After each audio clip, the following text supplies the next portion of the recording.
Bienvenidos a un episodio más de La Sala de Espera. Hoy, con una persona que no necesita introducción, Rosana. Correcto. Con el gran doctor Pedro Vargas. Bienvenido, doctor. Muchísimas gracias por invitarme, por estar aquí en esta tarde. No, siempre.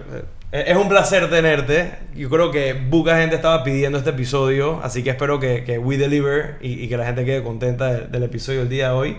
Rosana, aparte bienvenida. de que traemos un tema súper interesante. ¿Cuál es el tema que traemos hoy?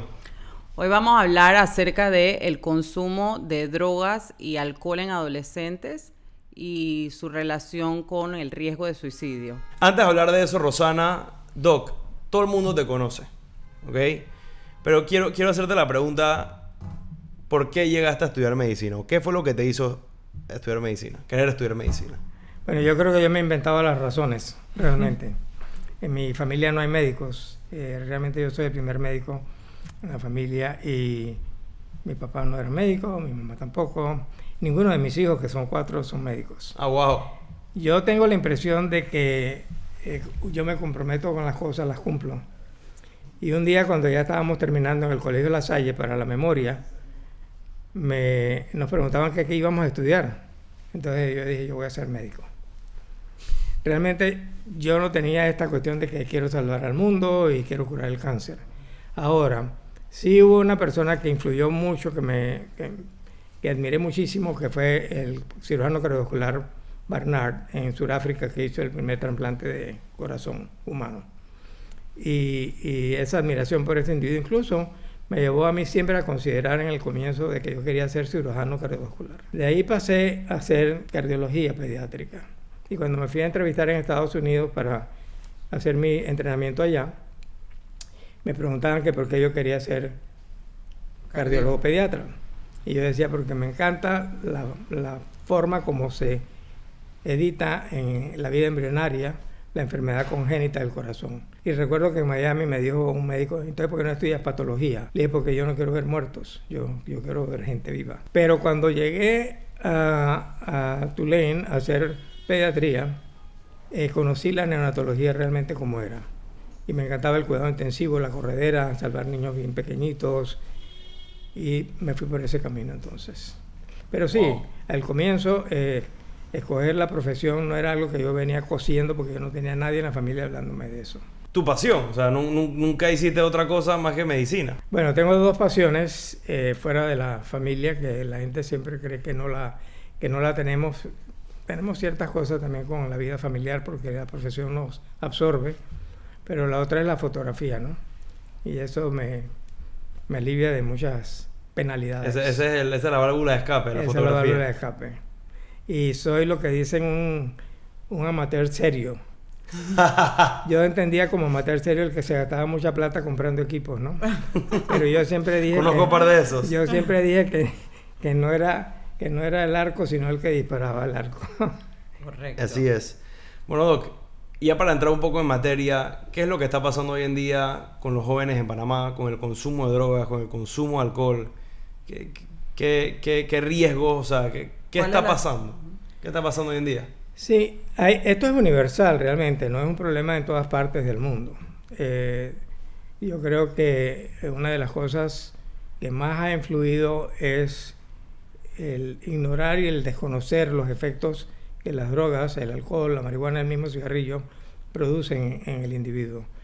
Pero, por ejemplo, si tú miras hábitos y costumbres de la gente, los niños que terminan siendo alcohólicos, por ejemplo, fueron expuestos al alcohol muy temprano en sus casas.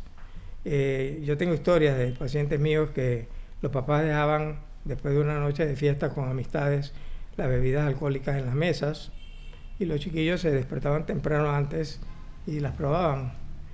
Hubo otros que tienen este concepto de que a los niños hay que enseñarles a tomar. Y entonces una fiesta de 11 años de edad con unas chiquillas, les preparan una chichita y si la chichita no lleva alcohol no hay chichita. Y resulta ser que cuando yo pregunto ¿y por qué tienes que ponerle alcohol? Dice porque si no, no viene nadie. Digo, pues correcto. Que no venga nadie, ¿no? Pero tú no puedes mantener esa situación social. Exacto. Y lo otro es que en marihuana creo que ha habido cierto grado de nocividad también. O sea, el individuo que que quiere comerciar. Y entonces quiere tener chiquillos que fumen marihuana. Y necesariamente hay ahí en esa relación una presión de grupo también, ¿no? Así que cuando no se conoce la nocividad de la marihuana, por ejemplo, no se considera.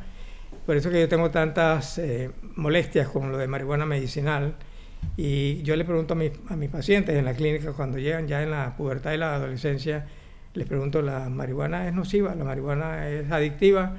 Y me dicen que no, porque eso es lo que han ido aprendiendo, ¿no? Sí, Así que la puedes dejar en cualquier momento. Exacto, Pero y que la puedes dejar en cualquier momento.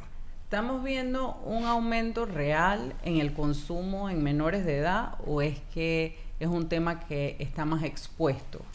Bueno, en los últimos años se ha movido un poquito hacia la derecha. Sí, a la derecha tienen más edades. Y por ejemplo, en los Estados Unidos que tenemos mejores ¿Qué estadísticas se de refiere? eso. ¿Que ha aumentado la edad de inicio de consumo o ha disminuido? La edad de inicio es la misma, pero no ha aumentado. Y se está viendo un aumento en el uso de los O sea, más prolongado. más prolongados y en el uso de los que comienzan primero, que tengan 20 años en adelante. Pero nosotros sabemos que en muchos sitios la enfermedad esta se llama, o el trastorno este, se llama un trastorno de la edad pediátrica, porque tanto el cigarrillo como la marihuana como el alcohol se inician alrededor de los 13 años de edad. Algunos chiquillos a los 9 años y otros un poquito después a los 15, 16 años. Y entre más temprano inicias, más es tu riesgo de estar eventualmente adicto a ella. ¿Por qué? Porque consumes más tiempo y comienzas a consumir todos los días. Entonces tienes un consumo mucho más marcado. O sea, que ese mito de que si tú le das de probar al niño un cigarrillo a los 8 años para que le dé asco y más nunca lo toque, es un mito. Eso es un mito. Es como llevarlo a un prostíbulo para que tenga relaciones sexuales y que no le vaya a gustar después. Correcto. ¿Conoces a alguno que no le gusta después que lo conoció? ¿Qué le diría a esos padres que dicen mejor que tome aquí en la casa conmigo a que se vaya a la calle a fiestar? Que son muy ingenuos, porque lo que tú aprendes en la casa es a tomar, pero tú lo vas a seguir haciendo afuera. Mira, en el uso de armas, por ejemplo, en los Estados Unidos, tú le preguntas a los padres, ¿sus hijos saben dónde ustedes guardan o esconden las armas? Y el 80% dice que no. O sea, el 80% dice, ellos no conocen dónde yo tengo las armas. Y cuando tú le preguntas a esos mismos chiquillos, el 80% te dicen, sí, nosotros sabemos dónde. Así que realmente hay una situación como de ingenuidad que está dada por la desinformación o la pobre información. Digo, lo que pasa también Pero es esconden que... las armas, pero no las botellas. Exacto. Sí, por favor, yo he tenido situaciones en las que me llaman los papás y por favor no digan nada, pero es que nos fuimos a la playa y dejamos a la chiquilla con sus amigas aquí en la casa y regresamos y están borrachas. Pero aunque hay cierto nivel de desinformación, por ejemplo en Estados Unidos, es legal utilizar armas o enlistarse en el ejército a los 18 años, más tomar alcohol es legal a los 21. O sea que alguien tiene que saber que es peligroso. Es más peligroso darle alcohol a un niño, a alguien de 18 años que darle, no sé si peligroso es la palabra, pero Sí, la gente puede que hace influir las más, políticas. puede influir más en su desarrollo que darle un arma. Sí, y tú has tocado una cosa que es muy real, o sea, uno suele decir que la prohibición es lo que más te atrae, ¿no? Lo que está prohibido. Pero yo creo que no necesariamente eso, yo creo que es la pobre información que se tiene. Apenas tú comienzas a informar a la sociedad, tanto en las escuelas, en los Estados Unidos lo hacen en las iglesias, pero en las escuelas y en la casa, claro que el padre también tiene que informarse y conocer, y muchas de las cosas que podemos discutir aquí, los padres ni las conocen. Correcto. Entonces, si eso tú lo enfocas en esa dirección, el problema de la exposición temprana podría mejorar. Pero yo no sé si esto es así, pero yo pienso de que como uno toma y no pasa nada, no hay un efecto, no hay una adversidad inmediata, sino que tú tomaste, te emborrachaste, te dormiste, te despertaste, nada pasó. Tu cuerpo sigue igual. Pero sabemos que en la ciencia tu cuerpo sí sufrió o va a estar sufriendo ¿cómo se llama? A lo largo del tiempo, problemas o condiciones. Mira, cuando fumas marihuana por primera vez o cuando coges cocaína por primera vez, te sientes de muerte. 3 semanas más tarde vuelves. Eso te lo produce la misma droga. En Como ese la momento, repulsión inicial. sí, en ese momento no estás en craving, todavía no estás que necesitas, pero ya viste que te produjo alguna sensación buena inicial y después te sientes muy mal y eso se te olvida. Y entonces pasa con muchas de estas cosas, pasa con el alcohol muchas veces, ¿no? Te emborrachan, te sientes muy mal, No vuelvo a tomar más nunca en mi vida. vomitas la vida, Y al día al siguiente. día siguiente tienes un dolor de cabeza horrible, pero a las 2 semanas Estás de vuelta. Aquí No vas a está. jugar las Sí. 12 horas. la memoria es muy importante en la adicción y eso está en el hipocampo del cerebro. Y es el caminito que coge la adicción para secuestrar o las drogas y el alcohol para secuestrar el juicio del adolescente. Y aquí hay una gráfica muy bonita al respecto de eso. Nosotros tenemos 2 sistemas o 2 circuitos. Uno se conoce como el neo cerebro, el otro como el paleo cerebro.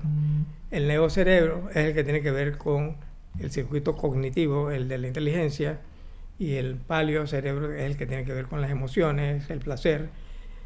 Y uno está en el lóbulo frontal y prefrontal del cerebro y el otro está en el sistema límbico, que es en la base del cerebro donde están estas otras estructuras. Ellas se interconectan con un transmisor químico que es la dopamina, que le llaman el transmisor del amor porque lleva hacia el placer. ¿Qué pasa? Que en los primeros años de tu desarrollo, en la pubertad, el sistema límbico está mucho más desarrollado que el sistema cognitivo, que es el lóbulo frontal. El lóbulo frontal es como el juez de tus acciones, el que te dice, oye, no hagas esto, que esto es incorrecto, o esto lo puedes hacer. Eso todavía no lo tienes. Es el chiquillo que se roba el carro, Correcto. el chiquillo que se va a una fiesta No a mide. emborracharse. Exacto. Yo pongo siempre el ejemplo exagerado, el tipo que se tira del avión sin paracaídas para ver si a él no le va a pasar nada. Y el sistema límbico o mesolímbico es el de la gratificación. Lograste algo, un premio, una medalla, una chiquilla. ¿Tú por qué crees que hay tantos pelados que les encanta el fútbol americano? Sino porque hay un montón de chiquillas que son cheerleaders. O sea, eso es la base de esto. El sistema mesolímbico, que es el paleo cerebro, existe para la sobrevivencia del ser humano y por eso que el alimento es un adictivo. Da placer. Da placer, pero para mantenerte vivo. El sexo es un adictivo y ese se usa para la conservación del género humano.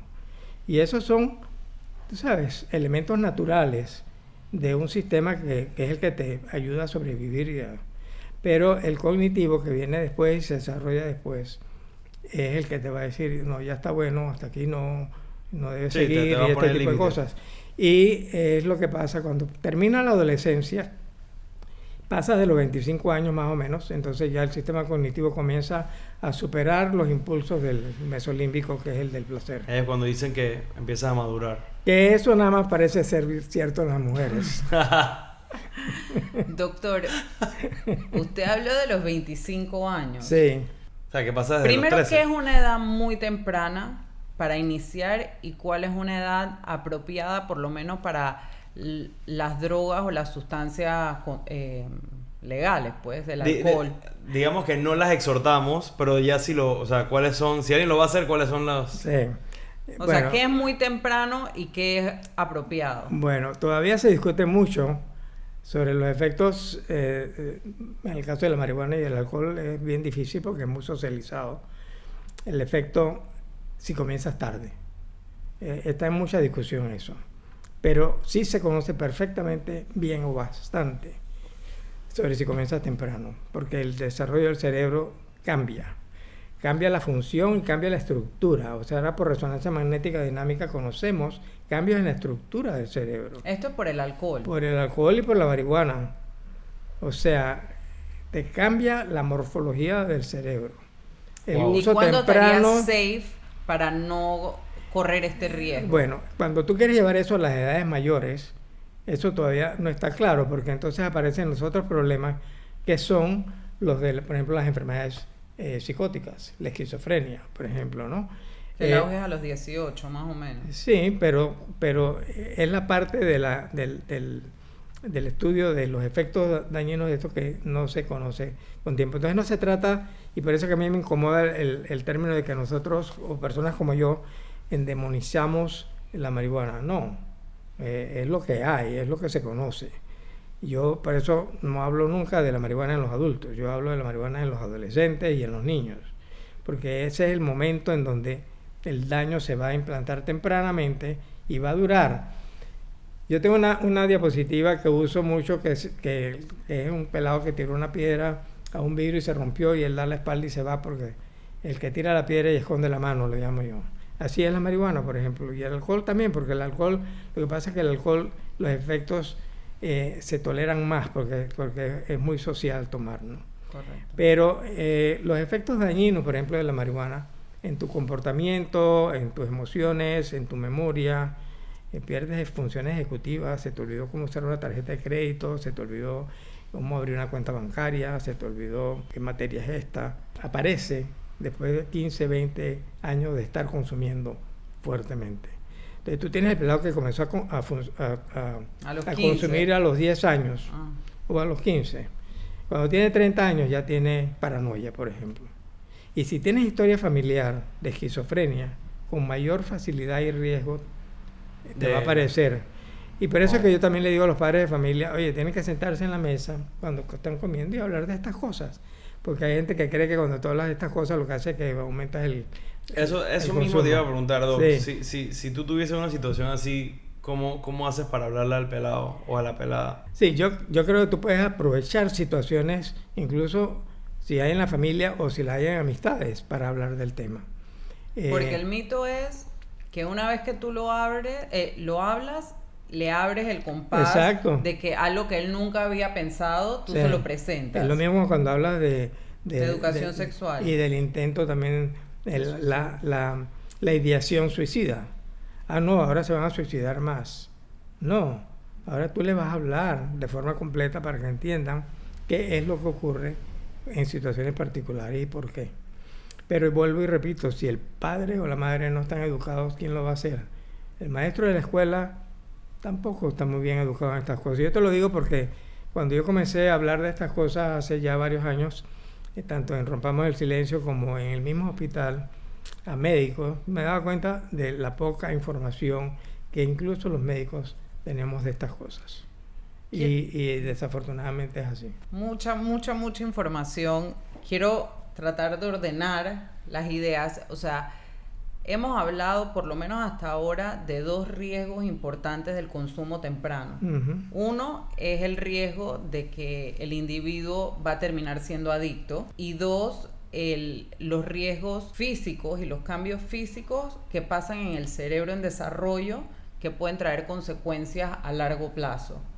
Con respecto al riesgo de crear una adicción, ¿usted cree que es por algo fisiológico del consumo, que hace el consumo, o es la costumbre? Tengo 15 años tomando y ya no puedo ir a una fiesta sin tomar, o para dormir me tengo que fumar un porro, entonces ya no me puedo dormir sin él. O sea, mira, lo que sabemos hoy día es que la adicción, cualquiera sea el factor adictante o adictivo, el 50% es genético. Tú tienes una familia en donde hay adicciones y todavía ni lo conoces. Este tipo era adicto a los libros, este era adicto a las mujeres, este era adicto al chocolate. Ojalá. ¿No? O esas son adicciones buenas, de que adicto a los libros. Pero es un tipo de personalidad. Pero eso es el componente genético de la adicción. Claro. Y después viene el environment, el ambiente. Y es lo que es la epigenética, ¿no? O sea, cómo el ambiente también te puede alterar factores genéticos.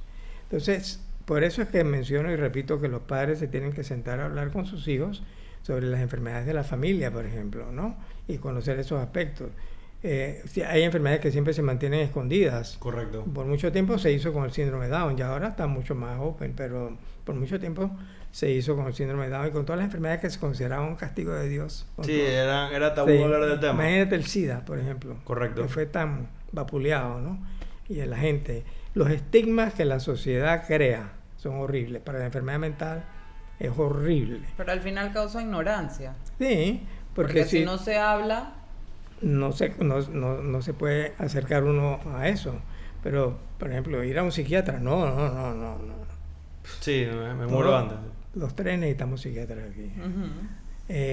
Tú sabes, lo que la sociedad va haciendo con el tiempo, y ya es hora de ir cambiando eso, ¿no? Por ejemplo, ya no, tú no debes decir, es que ese se suicidó. No, él no se suicidó, él murió por suicidio. Tú no dices, ese se diabeticó y se murió de diabetes, ¿no? Porque cuando tú pones la dirección acusatoria, estás creando más estigma. La culpa y la responsabilidad. Estás creando más estigma. Y pasa con las drogas, pasa con el alcohol. Así que yo creo que es muy difícil en cada caso poder decir, pero uno no puede ignorar que hay algo que tú no puedes cambiar todavía, que es el genético, y hay otro que tú sí puedes modificar, que es el ambiental. Y a nivel de los cambios en el cerebro que causa el consumo temprano, ¿cuáles son, o sea, si nos puede mencionar como los riesgos? Por ejemplo, yo tengo aquí apuntado el impacto en la memoria, en el juicio, en la impulsividad, en la toma de decisiones. Estos cambios fisiológicos del cerebro que pasan en el adolescente impactan en estos... Claro que sí, porque todos ellos ocurren como consecuencia de las alteraciones que se van produciendo a nivel celular, a nivel de los intercambios de sustancias entre las dendritas de las neuronas, y que modifican también, eventualmente modifican regiones del cerebro morfológicamente. ¿Estos cambios son reversibles si deja de tomar? Sí hay reversibilidad.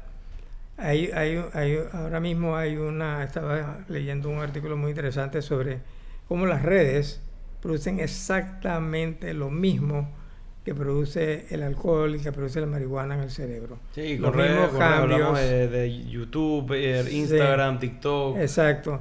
El chiquillo que en vez de salir a jugar fútbol como le gustaba antes, prefiere estar pegado al teléfono celular, sí, chequeando cosas y no puede dejarlo. Porque secreta las mismas sustancias. Sí. Pero ¿sabes qué? Yo creo que una cosa es ver una película, digamos, de Disney, ¿no? Que tiene una historia, que tiene un flujo, pero hoy en día, casualmente, ayer estaba viendo lo que mi hijo veía en YouTube, y es absurdo, o sea, las transiciones son tan rápidas y es tan flashy, y ponen unos niños que ni hablan bien, o sea, no hablan ni español, son unos manes de Rusia, no quiero darle publicidad a ellos tampoco aquí gratis, pero son dos niños que no hablan y todo es tan rápido que yo me senté, yo lo vi por 2 minutos y se me agotó el cerebro. Sí. Y mi hijo está así. Bueno, eso que tú ves en físico está ocurriendo en el cerebro. Hay lo que llaman los pulsos de dopamina, ¿no? O los dopamine shots, que son los que te comienzan todo el ciclo que te va a llevar eventualmente a la adicción. Y por ejemplo, alimentos te pueden producir 3 o 4, pero si tú vas a las redes te producen 8 o 12 por día o más, dependiendo de eso. Entonces, entre más pulsos recibes, dopamina se va alterando y necesitas más dopamina, y se produce un síndrome de disregulación de dopamina, que es todo esto que tú ves, la pérdida de la memoria, la pérdida de la capacidad de poder ejecutar funciones. Y de socialización también. Y de socialización. Bueno, hay muchas de estas cosas que se resuelven, no quiero entrar en otros temas, pero yo siento que muchas de estas cosas se resuelven si el papá se empieza a involucrar un poquito más en el day to day. El papá está pegado al celular también. Por eso, en el day to day del hijo. Mi hijo ya tiene 6 meses viendo este video de YouTube, yo no me había dado cuenta. Ayer llegué temprano, de suerte lo vi, ¿me explico? Pero igual lo mismo con las amistades. Hey, ¿con quién se está rodeando mi hijo? O sea, sin ser tan intrusivo, pero hey, ponerle un ojo para también saber cuándo hablarle, de qué hablarle y que... Sí, yo creo que tú estás cogiendo el nivel individual de una familia X, pero si tú coges toda la sociedad, sí, si vas a nivel colectivo, que la sociedad le está exigiendo a esos padres a tener este carro, esta casa, estos viajes, esta ropa, tienen que trabajar para todo eso y le dejan al celular el cuidado de los niños. Bueno, aquí Entonces, Sí, es verdad. es la sociedad la que está llevando a esa situación. aquí Toda la tuvimos razón. una invitada que habló sobre el uso de redes en adolescentes y dijo, creo que le dijo, ¿tú le darías tu carro a tu hijo de 10 años? Dice, no, entonces, ¿por qué le darías el celular sin ningún tipo de límite? O si cuando tiene 17 le vas a prestar el carro a decir, tienes que estar aquí a las 9 de la noche, tienes que sacar licencia, le pones parámetros. Sí. ¿Cómo le vas a dar el celular sin ningún tipo de parámetro también? Exacto. Y tú sabes que el celular es nada más 2 dimensiones, ¿no? Correcto. Alto y ancho. El chiquillo quiere ver esto, quiere ver Sí, las 3 dimensiones, fondo, altura, ancho. Entonces aprende con el celular nada más a ver esas 2 dimensiones. Y es lo que yo llamo autismo adquirido. Tú le estás hablando y él no te hace caso. Porque él está en lo otro ya aprendió. Tú le diste el celular por primera vez cuando tenía 2 años para que se distrajera mientras tú respondías o resolvías un mientras le daba problema. comida o lo que sea, todo. Y resulta que cuando él aprendió a usarlo con las imágenes de Pato Donald, después sigue pasándolas a otras imágenes y ya ya queda amarrado. Y cada vez que va a hacer algo que puede producir un poquito de disturbio en la familia, entonces él se agarra del celular para resolver eso. Bueno, Doc, llegó la ronda de preguntas rápidas. Esto es un cápsula. paréntesis dentro del episodio del día de hoy. Pero era una trampa que no me habían comentado. No, sí. Hay más. Esta es la primera. No, mentira. Son preguntas rápidas que no se piensan, simplemente lo primero que se te venga a la mente. Rosana, ahí te la... Voy a sacar mi batería. ¿Bebés llorando o adolescentes contestadores? Bebé llorando. ¿El peor enemigo del pediatra? ¿Google o la abuela? La mamá. Estábamos cerca. Frase que más le repite en la consulta. ¿Por qué? ¿Por qué? ¿Por qué? ¿Por qué? ¿Por qué? ¿Por qué? Ok. El adolescente me dice, no sé. Oye, ¿dónde te dolía? No sé. ¿Cuánto tiempo te dolió? No sé. Y digo, si tú no sabes, Sí. ¿cómo voy a saber yo? Difícil diagnosticar así. Un hobby, nos habló ya de la fotografía. ¿Alguno más? Otro. La lectura. También escribe blogs, doctor. La publicación. Pero no escribo si no leo. El libro que siempre vuelve a leer. Me gusta leer siempre a Octavio Paz, y lo repito. Sobre todo la poesía. Una comida panameña favorita. Arroz con pollo. Eso. Estamos. Un viaje soñado que todavía tiene pendiente. África. ¿Algún país en específico? Quiero ir a comunicarme con mis ancestros. ¿Qué lo relaja después de un día intenso? Tú sabes que realmente después de un día intenso, si me puedo acostar aunque sea 15 minutos, eso me relaja. Ahora, hoy día cuando me despierto ya pasaron 2 horas, pero... Si fuera un personaje animado, ¿quién sería? Popeye. Pero Popeye fuma marihuana. No, Popeye No, fumaba no, tabaco. espinaca. Tenía una Comía pipa. espinaca. Pero comía espinaca a través de la pipa. Pero era espinaca, no marihuana. Pero wow, yo me había olvidado Popeye. No sé. O sea, Ok, o sea, interesante. Muy 10 puntos ahí. Y la última, si no fuera pediatra, ¿qué hubiera sido? Fotógrafo, no hubiera sido biólogo. O sea, relacionado a la ciencia. Sí, Bueno, a usted le gusta mucho la investigación y la educación, ¿no? exacto. Bueno, esas 2 permiten hacerlo, ¿no? Vale. Interesante. Doc, volviendo ya al episodio, quiero hablar sobre la relación entre el consumo de estas sustancias y la salud mental. Esto genera depresión, genera ansiedad. O sea, ¿qué es lo más común O que sea, se ve? aumenta la susceptibilidad. Ujú. Mira, siempre hay la pregunta de qué es primero, ¿no? Si el huevo o la gallina. Esa es mi segunda pregunta. Sí. Ah, es la que Es que venía. Rosana, en ¿Viste? verdad... Estamos Rosana- conectados. Es muy buena, Rosana. Porque muchos chiquillos inician el consumo porque se sienten abandonados, se sienten que no tienen importancia. Se automedican. Sí, el consumo es como su automedicación. Muchos entran en el consumo porque creen que se van a liberar consumiendo. Y realmente es todo lo contrario. Con el consumo se van a esclavizar eventualmente, ¿no? Porque la adicción esclaviza. Así que ese grupo de individuos lo ves mucho precisamente en esas edades. Tú quieres ser reconocido, que te vean, importante, y llega alguien y te dice, coge esto, haz esto. Claro, todos lo hacemos y todo nos va bien. Exacto, y tú vas a estar un poquito más arriba. Entonces es algo que uno tiene siempre que considerar. Sin embargo, yo vuelvo al factor genético.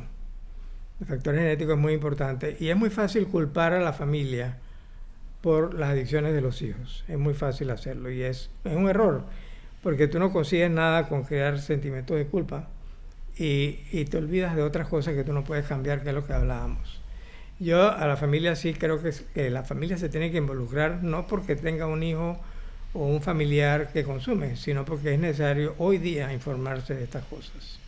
Pero sí creo que es muy importante mirarlo en esa perspectiva. ¿Hay más incidencia de problemas de salud mental en adolescentes que consumen?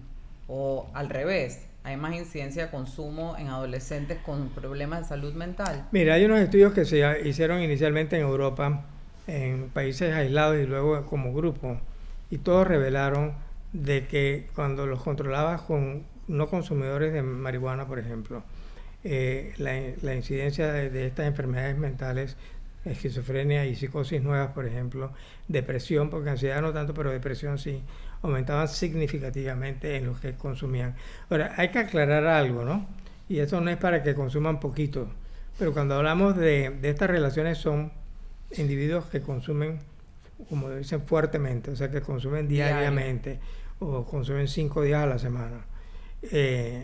No el que se sale en la noche de la casa a consumir y regresa otra vez, pero así comienza. Claro. Porque después de eso comienza el consumo más urgente. ¿Cuáles son, Doc, quizás rompiendo un poquito el silencio, cuáles pueden ser señales de que mi hijo adolescente está en riesgo? Mira, hay una señal inequívoca. No debería decirlo así, pero debe hacer sospechar. Una de las cosas que hace, por ejemplo, marihuana o que hacen alcohol es que pierdes el sentido de la distancia y de lo que está a tu alrededor. Entonces, cuando te comienza a llegar el carro con golpecitos, chécate a ver. Porque el chiquillo bajo efectos de la marihuana tiende a hacer eso. Y déjame ahora meterme en algo que no quiero que se escape. Yo escribí un artículo hace un tiempo en la prensa que decía la marihuana que tú fumas hoy no es la marihuana que fumaba tu abuela. La primera que me llamó fue mi hermana. ¿Cómo dices eso? Digo, bueno, eso nada más es para decir que la marihuana que se fumó en estos grandes conciertos... Sí, correcto. Sí, festivales. Tenía 1% de THC. La marihuana que se fumó Barack Obama tenía 1% de THC. La que se fumó Trump no sé cuánto tendría. Pero la marihuana de hoy día tiene 20, 30 y 40% de THC. Entre más alta es la concentración del tetahidrocannabinol, que es el THC, más rápido la persona se hace adicta. Y más problemas hay, porque también te decían los chiquillos, no, pero es que la gente que se mata en carro no es por la marihuana, es por el alcohol. Pues ahora es por la marihuana también, porque ahora ya hay ataques cardíacos bien descritos y asociados con el uso de las marihuanas nuevas. Wow. ¿No? Entonces, ya la marihuana dejó de ser de que la menos de todo. Eso fue una encuesta hace años en los Estados Unidos, a los padres de familia. Digo que hoy en día te para un retén y tú puedes estar fumado y... Sí. Es la verdad. Sí, a esta familia le preguntaban si su hijo va a usar algo, alcohol, cigarrillo o marihuana, ¿usted qué le permitiría? Marihuana, porque eso no hace nada. O sea, porque la más... Pero esa era... No. La más natural, la más sí, natural. Sí, y era además, bueno, aparte de estar en algo, era además la marihuana que realmente el efecto adictivo no aparecía tan temprano porque eran muy pocas las concentraciones de THC que tenía, ¿no? Pero si tú me haces la pregunta hoy día, yo no sé cuál de las tres, porque yo no fumo, no bebo, Es una pregunta... O sea, es una buena pregunta. Sí. Bueno, pero es una pregunta hipotética porque en verdad los padres no tienen que elegir. La idea es que las tres son dañinas. Exacto. Pero era para demostrar qué lejos estabas de conocer la realidad de la marihuana. Correcto. Y la relación que tiene el consumo con los intentos de suicidio o el riesgo. Sí, eso también se ha visto estadísticamente y está asociado básicamente a depresión. El paciente que es adicto a la marihuana generalmente es una persona que se va deprimiendo. Es una persona que sufre, el adicto sufre, el adicto no está celebrando ni gozando. La adicción no es una sinvergüenzura, como mucha gente piensa y dice, no, es que es un... eso de ponerles nombres horribles que les ponen. Sí, se ponen etiquetas. Sí, a las etiquetas que le ponen al que coge cocaína, por ejemplo, el piedrero eso no hace nada bueno para la autoestima de ese individuo. Y él en un momento dado se encuentra abandonado y sin esperanzas. Y ahí es cuando él planifica el suicidio. Sí, digo, creo que, no me quiero ir por la tangente, pero es lo que hablamos un poquito antes, ¿no? De que la sociedad te empuja a hacer una versión de ti. Uh-huh. Y sabes, en esa búsqueda, la autoestima puede salir golpeada. ¿Sabes? Sí, es que te acorralas, ¿no? Alrededor de una serie de... Sí. De y conceptos. si cada vez que no lo logras te va... Pero el adicto no quiere ser adicto. El adicto no quiere ser adicto. Wow. El adicto no escoge ser adicto. El adicto es un resultado de una situación que él ni siquiera pensó que podía llegar a ser. Y estás viendo, digamos, adolescentes con los... Hoy escuché algo que me voló la cabeza, ¿no? Porque yo siempre digo, estaba en una reunión con una aseguradora y como yo le digo, no, los tiempos cambian. O sea, estamos hablando como que se habló de algo, de todo esto de los terias. No, los tiempos cambian, la persona me dice, los tiempos no cambian, las personas son las que cambian. Entonces, en esa misma línea, tú has visto que los jóvenes hoy en día son más vulnerables que antes a caer en este tipo de tendencias. ¿Cómo lo ves? O sea, tú tienes toda una vida viendo, ¿sabes? Desde que nacen básicamente en adelante. Las personas cambian porque los tiempos cambian. Y los tiempos cambian porque la sociedad va evolucionando. O sea, entonces eso es lo que lleva a muchas situaciones donde el individuo cambia por completo su manera de ver las cosas. Y lo que tú sí no puedes hacer es trasladar una cultura X a otra cultura Y, porque no son compatibles. Choque, no son compatibles. Pero sí, las personas van evolucionando para sobrevivir. Y lo que antes podía ser, por ejemplo, vamos a poner el ejemplo de la medicina, ¿no? Cuando yo estudié medicina, el médico era alguien que no tenía por qué dormir y ni siquiera por qué comer, porque él tenía que recurrir a la necesidad del paciente. Hoy día tú encuentras el médico nuevo que pone horarios y quiere límites y quiere tiempo para recreación y para su familia, y además eso quiere tener dinero, ¿no? Ese es el peor. Ese es el donde más vas a fallar, porque tú no tienes dinero como médico porque querías hacer dinero. Doc, o sea, en temas emocionales, ¿los adolescentes hoy en día son más vulnerables que antes? Es muy curioso.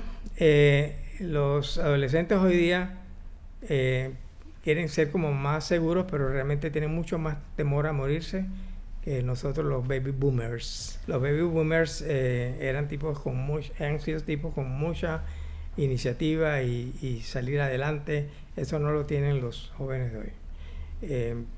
Parte de todo, no puedes pedirle otra cosa cuando ves cómo anda el mundo, ¿no? Por eso te digo que el ambiente es el que lo cambia. A veces pienso que aquello de que el hombre nace bueno y la sociedad lo hace mal podría tener algo de cierto, ¿no? Hablamos un poco acerca, otra vez retomando lo de la vulnerabilidad de los adolescentes, hablamos un poco de las redes sociales y eso es algo que ha cambiado en el mundo y que definitivamente ha afectado a los jóvenes y a todos.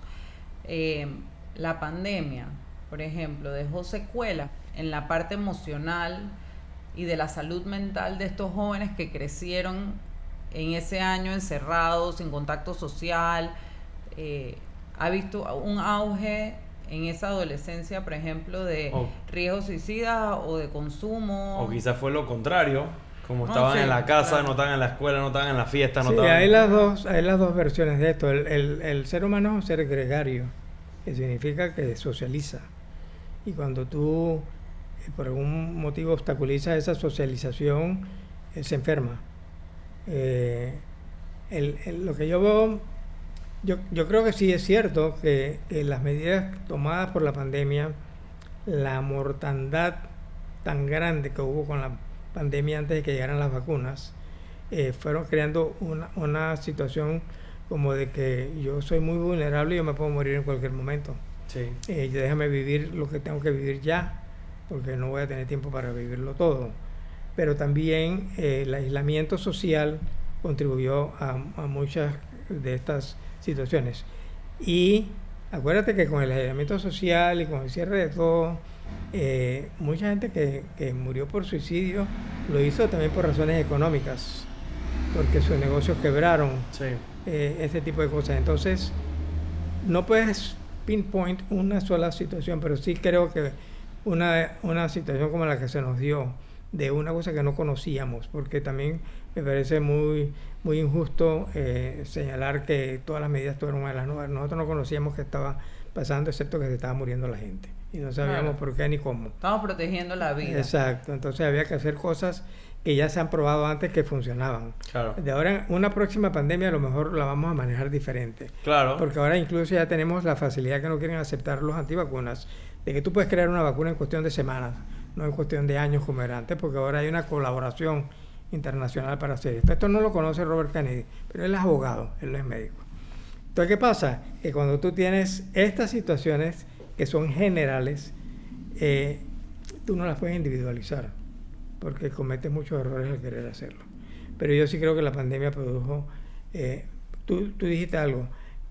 Yo tengo un paciente... Yo le hacía preguntas a mi niño, así cuando les tomaba la foto con la máscara. Un día le pregunté a un chiquillo, te digo que tenía 6 a 7 años, y le pregunté, ¿qué es lo que a ti más te ha gustado de la pandemia? Así, no le dije qué es lo que más te ha molestado, qué es lo que a ti más te ha gustado de la pandemia. Y me contestó que puedo estar con mi papá ahora. Wow. Claro, mi papá trabaja todo el día, no está en la casa, llega en la noche, ahora estaba todo el día en la casa. Entonces tenías las dos situaciones. Las dos caras de la moneda. Sí. Doc, antes de terminar, para hacerlo en una nota positiva. Y vamos a terminar. No, nos podemos quedar aquí, No, podemos sí. hablar de los antivaxxers. El lugar está hasta las 8 de la noche, Doc. Puedo venir a hablarles de vacunas. Queremos. Sí, ese va a ser Próximo. controversial. ¿Qué podemos hacer para proteger a nuestros jóvenes? Como padres, como escuela, como sociedad. Mira, los chiquillos tienen una capacidad de comunicarse entre ellos que no tienen los padres de familia. Y en las escuelas particularmente yo siempre le digo a mis pacientes, ve a la escuela, ve con tu esposo, hablan con los profesores. Hay padres de familia que tienen el temor de hacer eso porque dicen que entonces le van a poner la mira al chiquillo y lo van a castigar más. Los padres nunca se comunican entre ellos. Cuando los chiquillos llegan y te dicen, mamá, que hay una fiesta y yo voy a ir con mis amigos, ¿dónde es la fiesta? Yo no sé. ¿Y quién te viene a buscar? Yo no sé. Y entonces, no, tú no puedes ir a esa fiesta. Tú eres mala, tú eres malísima. A mi amigo sí lo dejan ir sus papás. Y tú no coges el teléfono y llamas a su papá para ver si eso es verdad. Pero ellos ya saben que van a contestar. Entonces, esa falta de comunicación que existe en la sociedad entre las familias, porque cada uno está en lo suyo, también contribuye mucho a que estas cosas no se puedan solucionar de una manera mucho más concreta y más fácil. Si yo quisiera mejorar esto, sinceramente creo que es la conversación en la familia. Y los padres, para poder conversar en la familia, tienen que estar primero. Y eso es algo que a mí me cuesta mucho trabajo por mi profesión, pero hay que hacer el esfuerzo. Y segundo, tienen que conversar sin el celular en la mesa. Y tercero, tienen que conversar de todos los temas y permitirle a los hijos que opinen y que digan, porque el chiquillo muchas veces se cohíbe porque cree que lo van a castigar o porque sus padres saben y ellos no saben. No lo están tomando en cuenta. Exacto, eso cambia cuando llega la adolescencia. Ya mi papá no sabe nada, el que sabe soy yo. Pero eso es la manera de poder trabajar esto. La comunicación. Eso nos dijo Vivi, la psicóloga que estuvo aquí. Nos dijo que Saludos, también Vivi. que eso se construye desde temprano. Que tú Sí. no puedes esperar a tener a un muchacho de 15 años y querer sentarte a conversar con él. Exacto. O sea, que eso tienes que estar building up ese tipo de relación De temprana edad. de temprana Sí, Sí, edad. creo que a mí lo que más me impresiona de todo es que hablamos de situaciones, hablamos de enfermedades, padecimientos que la gran mayoría son prevenibles. ¿Entiendes? O sea, todo este tema del consumo de alcohol en menores es prevenible. El daño cognitivo es prevenible. Y es prevenible con algo tan sencillo como comunicación. Sí. O sea, no hay que ser rocket Tienes que ir science. con un látigo, tienes que hablar. Exactamente. Pero te voy a decir que, perdón, No, tranquila. por lo menos con lo que se refiere al cigarrillo, yo siento que han hecho un trabajo fenomenal. Sí. Porque antes la mujer más sexy era la que se fumaba un cigarrillo, los profesores fumaban en el salón de clase, en el avión fumabas y era súper popular y no sé, era El cool. rockero, Hoy en día en día- el electrónico. Sí. Pero- No hemos hablado del tema, pero... Sí. Sí, puede ser que se implantaron uno por otro, pero hoy en día casi que si tú fumas cigarrillo eres un pariah de la Correcto. sociedad. Pasó de ser un símbolo de estatus o de coolness a ser un... ¿cómo que? Y al Bueno. final tenían tabaqueras con plata y con influencia atrás y se Tapacé, logró. Tapacé, sí, con un cigarrillo. A mí me preguntaba un paciente, ¿tú por qué crees que la campaña contra el alcohol no la hacen como hicieron contra el cigarrillo? Digo, porque todos los que tienen que hacer la campaña toman alcohol. El alcohol está socializado. Tú sabes, al punto de que... Wow. Sí, sí. Buena analogía. Sí, o sea, es increíble, ¿no? El alcohol es socialmente aceptable. Doc, Claro. para terminar, bueno, la penúltima. Si tú fueras presidente de Panamá y digamos que también eres presidente de la Asamblea, digamos que Tengo haces toda la todo, presidencia. tú O sea, eres, si yo soy dictador, tú eres exactamente. ¿Qué cosas o qué harías para prevenir, o sea, para mejorar la situación? Para disminuir las cifras en nuestro país. yo creo que hay que enfocarse en la educación que deben hacerse desde la escuela primaria sobre estos aspectos. En la escuela primaria a los chiquillos se les debe hablar de salud mental. En la escuela primaria a los niños se les debe hablar de sexualidad. En la escuela primaria a los niños se les debe hablar de adicciones. En su contenido, A su nivel. a su nivel, porque eso va cambiando. Pero Claro. hay que hacerlo. Hay que dejar esa cuestión de que no, que eso no es la edad de hacerlo. Porque de otra manera va a ser tan difícil que lo recojas cuando ya pasó el tiempo. Eso para mí es muy importante. Y yo sí creo que sería definitivamente marcador de nuevas conductas crear una sociedad en ese sentido equitativa. Porque no es que todo el mundo va a tener el mismo riesgo, pero para poder hacerlo tienes que educar a los maestros. Bueno, haz una escuela de maestros. Aquí hubo un cambio drástico cuando Juan de Montenegro Semena creó la Escuela Normal de Santiago para hacer maestros. Y esas generaciones fueron a educar en el país. Y ahí mejoró significativamente el nivel educativo de los panameños. Eso ya pasó en un tiempo muy, muy lejano. Ahora tienes que reproducirlo pero con interés, meterle plata a eso, no estar pensando en darle Claro. computadoras a los niños, cuando ahora todos los niños lo que tienen son iPads y teléfonos celulares. Vas a meterle otra pantalla, no señor. Educa a los maestros para que eduquen a los niños. Y Yo perdón. siempre dije que viajar es el mejor maestro. Cuando tú te quedas en la ciudad y no conoces nada, tú crees que eso es todo lo que hay en el mundo.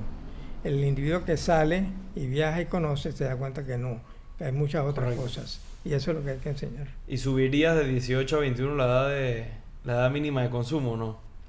Yo creo que si tú educas al individuo, no es necesario estar subiendo o bajando edades de consumo, Sí. porque el individuo va a entender que el consumo, Sí, va a ser un consumo consciente. sí, el por así consumo lo decir. puede llevar a enfermedades serias. Correcto. Wow. Doc, gracias por acompañarnos el día de hoy. No sé si tienes Y algún... gracias a Lorena de producción que hizo que el doctor Es llegara verdad, aquí es verdad, hoy. es verdad, eso sí es verdad. Sí. Y Doc, ¿algún mensaje que tú le quieres mandar a la gente que nos está escuchando el día de hoy? ¿Algún comentario o algo? Sí, yo creo que de esta conversación que hemos tenido, lo que realmente debe marcar es de que mucha información que hemos dado aquí es nueva, no porque sea nueva, sino porque la desconocemos. Y hay lugares donde ir a buscar esta información que no son necesariamente de boca de la gente famosa que sale a hablar sobre cosas que no entienden ni conocen, sino ir a los textos. Hoy día hay que cuidarse mucho de la desinformación. Y como decía en un podcast hace poco, en inglés, disinformation es la desinformación con deseos de hacer daño. Misinformation es la desinformación porque sencillamente lo ignoras. Y lo que nosotros vemos hoy día es mucho desinformation, que para nosotros sería información con deseo de hacer daño. Entonces hay que ir a buscar en los sitios correctos si lo que se oye y se escribe es confiable o no. Pero bueno, ese fue el episodio del día de hoy de la sala de espera con el doctor Pedro Vargas. Un episodio lleno de contenido e información útil. Compártanlo con sus amistades, con sus familiares, con quien crean que esto sería contenido de calidad y importante para ellos. Acuérdate, nos puedes escuchar en YouTube, en el Tranker, en Spotify, en todo. Síganos en las redes sociales. Síganos en las redes. Esa es la manera que este podcast crezca y que podamos seguir haciéndolo. Y si tienen alguien que quieren que esté sentado aquí, así como tantas veces pidieron al doctor Pedro Vargas, déjennos saber y lo haremos posible. Nada, ¿qué? Bueno, los patrocinadores, Doc, porque también tenemos patrocinadores. Claro que sí. Este episodio llegó gracias a la gente de Opain. Aquí en Obarrio estamos en su showroom, un lugar muy bonito. Y gracias a la gente de Panama Blue. Así que nada, ese fue el episodio del día de hoy de la sala de espera con el doctor Pedro Vargas. Y nos vemos entonces la próxima.